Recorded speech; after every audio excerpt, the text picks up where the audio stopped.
안녕하세요. 원유통역 이원우입니다. 오늘 회귀 분석 5번째 시간으로서요. 이제 마지막입니다. 오늘 다루는 회귀 분석 가변수와 교호 모형이라는 것은 사실은 대학교 통계학 수준을 뛰어넘는 그런 주제들입니다. 그런데 사실은 꼭 알아두어야 될 만한 것이고 또 그렇게 어려운 것은 아니기 때문에 오늘 여기서 마지막으로 강의를 하려고 합니다. 자, 시작할까요? 우선 질적 변수. 질적 변수가 곧 가변수는 아닙니다.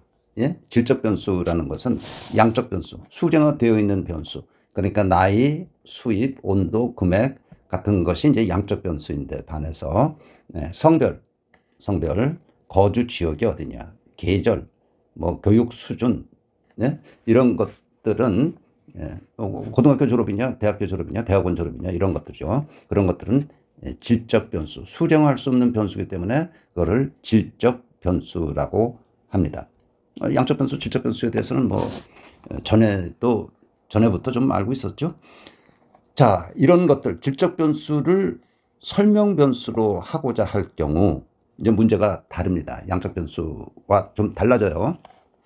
먼저 성별에 대해서 남자 여자에 따라서 Y에 미치는 영향이 다를 것 같아서 성별을 설명 변수로 하려고 합니다. 그럴 때는 섹스, 남자일 경우 0의 값을 주고 여자일 경우에 1의 값을 주는 거야. 요새는 뭐 잘 쓰지 않는 말이죠. 섹스가 젠더라고 아주 젠틀하게 표현하죠. 젠더. 여기서는 그냥 섹스라고 하겠습니다.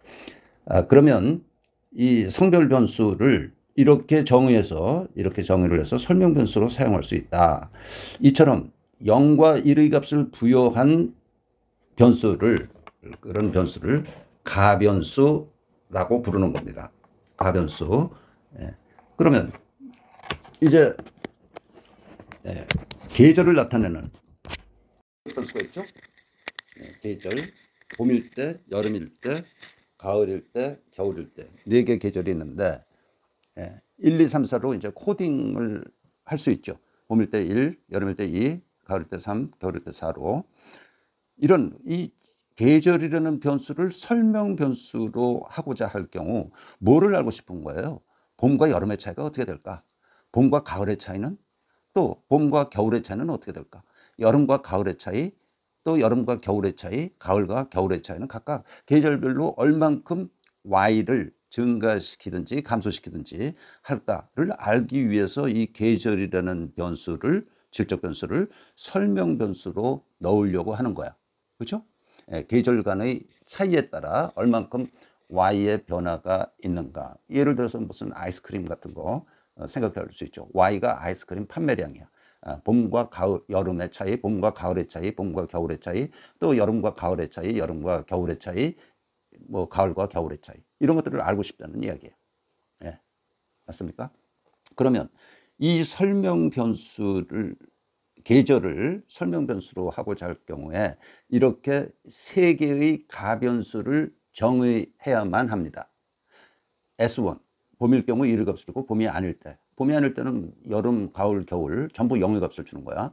S2는 여름일 때 1의 값을 주고 나머지 여름이 아닐 경우에 다른 계절은 0의 값을 주고, S3 가을일 때 1의 값을 주고 가을이 아닐 경우에 0의 값을 주는 이런 3개의 가변수를 정의해서 이 계절이라는 질적 변수를 3개의 가변수를 정의해서 사용해야 된다라는 이야기입니다. 자, 이 계절이 봄일 경우 1, 여름일 경우 2, 겨울일 경우 4를 줬죠. S1, S2, S3 값은 어떻게 되나요? S1, 봄일 경우 1이야. S2는 0. 그렇죠? S3, 0. 여름일 때는 S1 값이 0. S2가 1. S3, 0. 그렇죠? 가을은 0, 0, 1. 겨울은 0, 0, 0. 이렇게 되는 거예요. 그래서 S1, S2, S3를 이제 정의해서 설명 변수로 집어넣어야 됩니다. 아시겠습니까? 그러면 베이스는 뭐예요? 겨울이야. 그렇죠? 000이니까. 여기 남자일 때 0의 값을 주고 여자일 때 1의 값을 준다고 그랬죠. 그러면 남자보다 여자가 얼만큼 더 Y를 증가시키나? 뭐 이런 이야기를 할 수 있는 거나 마찬가지. 여기서도 마찬가지. 자, 우선 여기서는 네 가지로 이렇게 분류되어 있는 질적 변수가 있으면 세 개의 가변수를 정의해서 사용해야 됩니다. 질적 변수의 수 마이너스 1개의 가변수가 필요하다라는 이야기입니다. 여기서 이제 유의해야 될 점은 두 개 이상의 질적 변수를 설명 변수로 사용하는 경우야. 조금 더 복잡한 경우죠. 예를 들어 어느 그룹사의 급여 Y예요. 우리가 분석하고자 하는 것은 급여 Y예요. 그거를 성별, 직원들의 성별, 교육 수준은 뭐 뒤에 여기 정의되어 있습니다만은 고졸, 대졸, 대학원졸 1, 2, 3으로 일단 교육 수준을 그렇게 만들어 놨어요. 질적 변수죠. 근무 연수, 몇 년 근무했느냐, year. 그래서 세 개의 변수로 회계 분석을 하려고 합니다. 그러면 회계 모형은 베타 더하기 베타 1 섹스, 베타 2 에듀케이션, 베타 3 year 더하기 엡실론. 이게 이제 모형이 되는 거야. 그렇죠? 예. 그런데 베타 1 여자일 때 1의 값을 주고 남자일 때 0의 값을 주니까 이게 0 하면은 0과 1 여자냐 남자냐에 따라서 0일 때 이게 뭐가 돼? 0이 되죠? 1일 때 베타 1이 살아. 그러니까 남자보다 여자가 베타 1만큼 Y를 증가시키는 거야. 그렇죠? 네.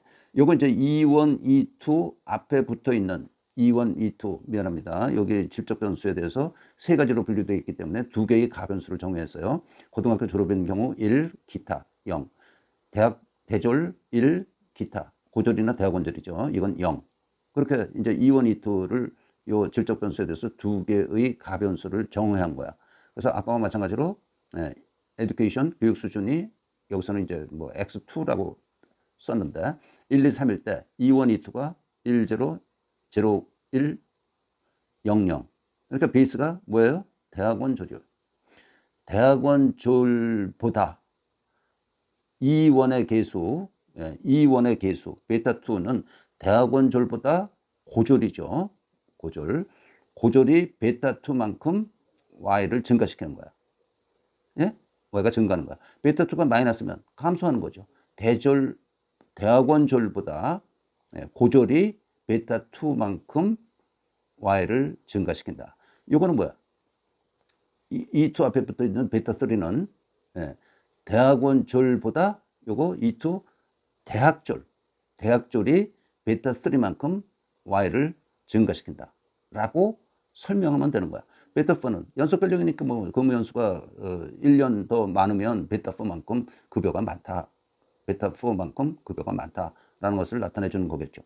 예. 요 개수들의 의미, 개수가 갖는 베타1, 베타3, 베타2, 베타3의 의미를 잘 파악해야만 됩니다. 남자일 경우에 0, 여자일 경우에 1의 값을 주는 섹스라는 변수가 그렇기 때문에 남자보다 여자가 1, 베타1만큼 Y를 증가시킨다라고 설명하면 되는 겁니다. 베타2, 베타3에 대해서도 조금 아까 설명을 했죠. 예. 베타2는 대학원 졸업자에 비해 고등학교 졸업자의 Y 급여의 증가분을 나타낸다. 베타3는 대학원 졸업자 비해서 대학 졸업자들의 급여 증가분을 나타내는 값이다. 그러면 대학원하고 대학 뭘로? 베타3로 이걸로 설명이 됐어. 대학원하고 고졸은 베타2로 설명이 됐어. 그러면 대학교하고 고졸은 요 두 개의 차이죠. 베타2 빼기 베타3. 그렇죠? 네, 조금 이따가 그거는 여기서 설명을 해보죠. 그래서 이제 어떤 그 자료를 실제로 입력을 해서 얻어진 결과가 이렇다라고 가정해 보겠습니다. 설명을 다시 한번 하겠습니다. 이 개수 192.585는 뭐 설명할 필요 없고요. 예, 남자보다 여자가 뭐예요? 13.3185만큼 많아. 더 받아 여자가. 예. 대학원 졸업자보다 고졸이 이만큼 더 받아. 그러니까 마이너스니까 38.3964만큼 덜 받는다는 거. 그렇죠? 요거는 대학원 졸업자보다 대학교 졸업자가 15.6153만큼 덜 받아. 마이너스니까 덜 받는 거야. 그렇게 설명을 하면 되고, 이제 남은 게 대학 졸업자와 대학교 졸업자는 고등학교 졸업자보다 이거 비교를 안 했잖아요. 그렇죠? 대학원 고졸, 대졸 고졸은 이걸로 다 나왔는데 대졸과 고졸 간의 차이는 어떻게 됐다느냐? 요거 빼기 요거지. 예? 요거 빼기, 미안합니다. 요거 빼기 요거. 여기가 대졸이니까 대졸 빼기 요거 고졸. 그래서 마이너스 15.6153 빼기 마이너스 38.3964 22.7811만큼 대졸이 고졸보다 급여가 높음을 알 수 있다. 이렇게 그 계수를 해석하는 겁니다. 이해가 됐습니까? 이게 좀 까다로운 부분이에요. 해석이 좀 까다롭다는 이야기예요. 요거를 정교하게 이제 표를 그려서 이해를 하면 더 편안한 이해가 될 수 있는데, 그것도 물론 그렇게 만만치는 않습니다. 여기서 그냥 요 정도 하고 실제 예로 한번 보겠습니다. 조금 아까 들었던 그 무슨 급여하고, 이게 Y예요. 급여하고 고졸 이런 것들, 급여하고 이제 교육 수준, 자꾸 만지는 게 좀 다르네요. 교육 수준 1, 2, 3으로 집어넣었어요. 이건 E1, E2로 이제 가변수 두 개로 정의를 해야 되고, 성별은 그 자체가 가변수이고, 0은 남자, 1은 여자입니다. 요거는 근무 연수는 뭐 연속별령이니까 그냥 내버려 두고 입력을 해서 얻어진 결과입니다. 자, 우선 코에피션트가 중요하죠. 인터셉 192.5585 더하기 13.3185 섹스 그리고 E1 마이너스 38.3964 E2 앞에 15. 여기 E1이야. 이게 E2고 마이너스 15.6153 그리고 이어 앞에 붙어 있는 게 6.5924. 이건 연속별령이니까 뭐 근무 연수가 1년 더 많아지면 6.59만큼 더 급여를 받는다라는 그런 이야기가 되죠. 요거는 조금 아까 설명했던 바로 이네요. 뭐예요? 남자보다 여자가 13.3185 더 많이 받아 급여를. 아주 좋은 직장이죠. 요거는 대학원 졸보다 고졸이 38.3964만큼 덜 받아. 마이너스니까. 요거는 대학원 졸보다 대졸이 마이너스 15.6153만큼 덜 받아. 그러면 대졸과 고졸은 요거 빼기 요거. 대졸과 고졸의 차이는 요거 빼기 요게 돼서 계산하면 됩니다. 전에 잠깐 언급을 했었을 것 같은데, 요 얻어진 계수, 얻어진 값들 밑에 괄호를 쳐서 .000 P밸류를 적어주는 게 일반적입니다. 13.3185에 대한 P밸류는 .023. 요거는 .000. 요거는 .064. 요거는 .007. 그리고 괄호 안의 값은 P밸류다라고 적어주면 되겠습니다. 064? 이거 뭐 0.05보다 좀 크잖아요. 그러니까 비유의적, 0으로 취급해야 되는 거 아닙니까? 라고도 이야기할 수 있지만, 이런 사회과학 분야의 자료에 대해서는 적어도 10%까지는 충분히 사용이 가능합니다. 0.10이 넘어가면 좀 문제가 있을 수 있지만 0.10보다 적은 거 가지고 제외하거나 그러면 안 된다라는 것이 제 생각입니다. 자, 교호 모형. 아까 모두에서도 잠깐 언급을 했습니다만 교호 모형도 어려운 거예요.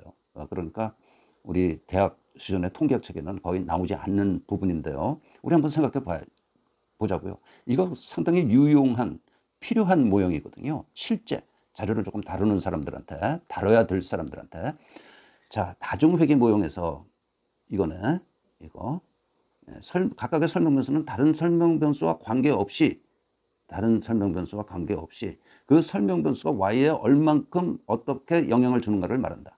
예를 들어서 베타1 이렇다면 설명 변수 두 개 했을 때 베타1이라는 거는 x2에 상관없이 x1이 y의 베타1만큼 y를 증가시키는 거야. 베타2는 x1의 값에 상관없이 x2가 그냥 한 단위 증가하면 베타2만큼 y를 증가시키는 그런 값을 나타낸 거예요. 예, x1이 한 단위 증가할 때 베타1만큼 y에 영향을 주는 것이고, 영향을 주는 거라고 그랬는데 여기서 이제 베타1이 마이너스일 때는 y가 감소하는 거고 플러스일 때는 y가 증가하는 거겠죠. x2가 한 단위 증가할 때는 베타2만큼 y를 증가시키는 관계를 나타내고 있다. 이게 우리가 지금 다중회계 모형이라는 데서 설명변수 두 개 이상의 경우에 그 계수들을 설명하는 방식입니다. 계수들이 나타내는 의미입니다. 다시 말하면 베타1은 x2의 값에 상관없이 조금 아까 했던 이야기죠.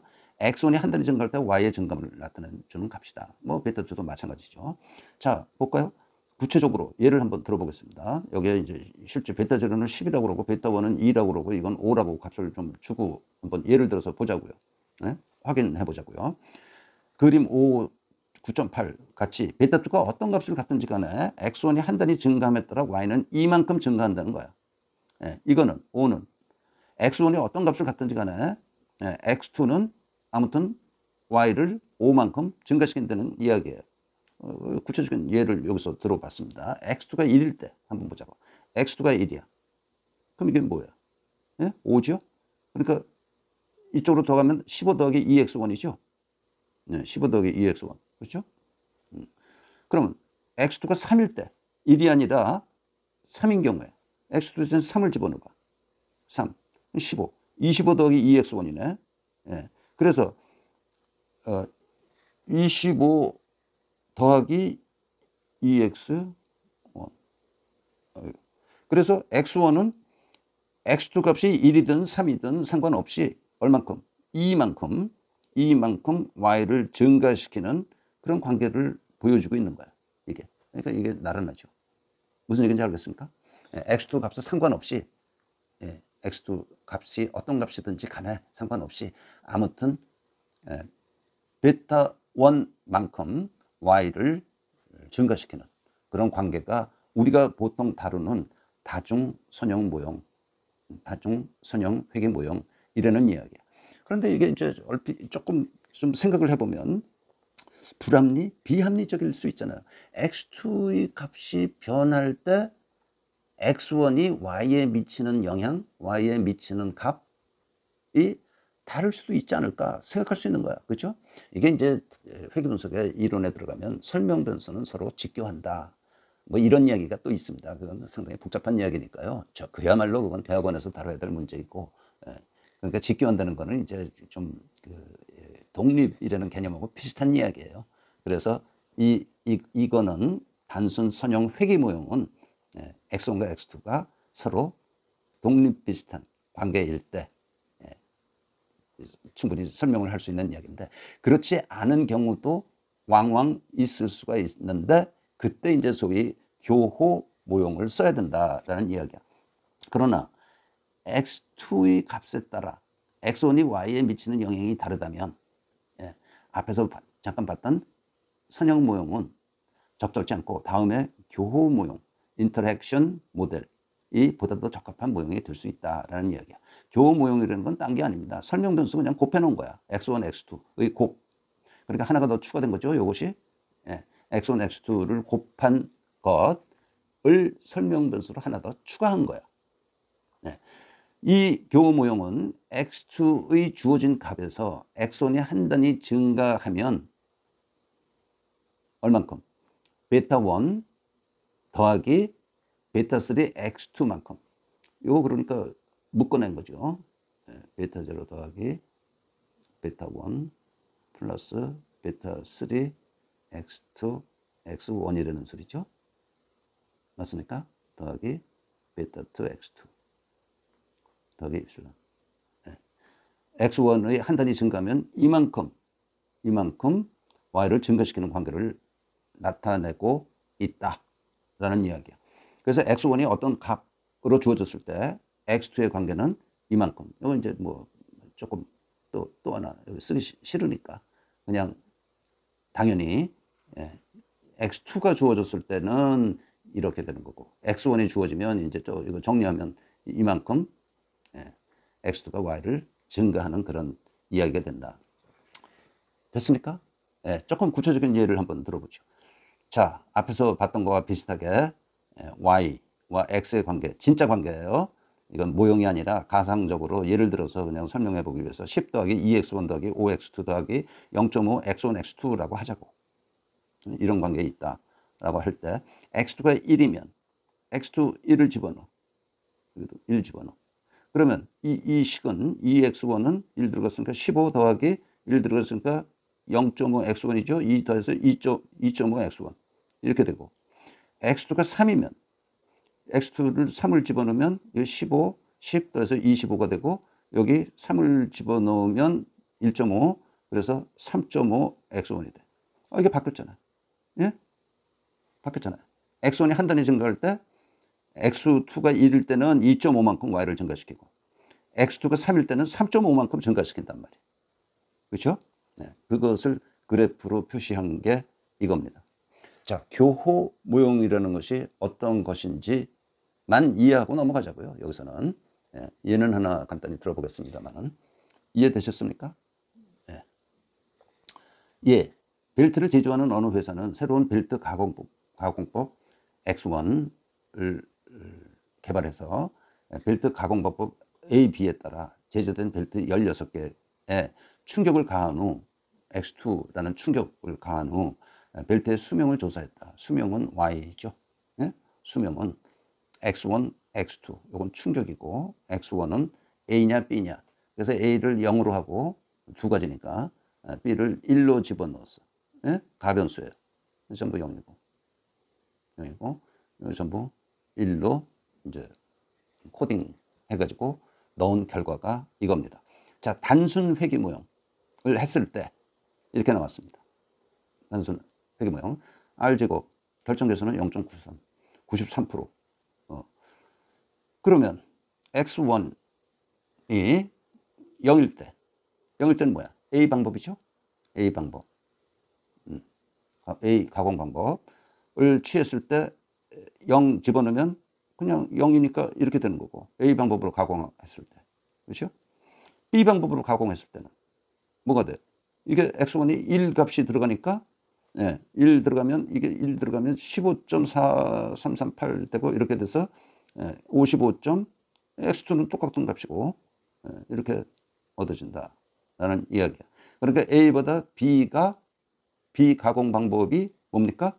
15.4338만큼 수명을 더 길게 할 수 있다라는 이야기가 여기서 나오는 거고 P-밸류 매우 적습니다. 그렇죠? P-밸류들 값은 이건 가변수야. 가변수. 가공을 A로 했느냐 B로 했느냐. 자, 그런데 이 자료에 교호 모형을 썼어요. X1 곱하기 X2를 하나 더 집어넣었어. 이건 교호 모형으로 한 거야. 그 교호 모형으로 했을 때의 결과는 설명수 하나가 더 추가되는 거죠. X1, X2, X1, X2 이렇게 된 거야. 그렇죠? P-밸류가 여기가 보면 0.113으로 P-밸류가 꽤 크죠. 요거는 0.001, 요거는 0.002. P-밸류가 꽤 크기 때문에 이건 뭐 교호 모형으로 할 필요가 없다라는 결론이 얻어진 예제입니다. R스퀘어는 아까 0.93에서 0.94로 뭐 1% 정도 R스퀘어 값은 좀 커졌는데 왜 커져? 뭔가 새로운 설명 변수를 집어넣었잖아요. 그러면 조금이라도 커진다 이거지. R스퀘어는. 그런 설명은 전에 한 바가 있습니다. 아무튼 가변수나 교호 모형이나 이런 거는 뭐 만만치 않은 주제고요. 여러분들 제가 쓴 교재는 이것보다도 더 많은 여러 가지의 그 회귀 모형들이 소개되어 있습니다. 소개되어 있지만 어렵기도 할 뿐더러 여기 뭐 동영상 강의로는 뭐 그렇게 적절치 않은 것 같아서 요 정도에서 이제 회귀 분석까지를 마치려고 합니다.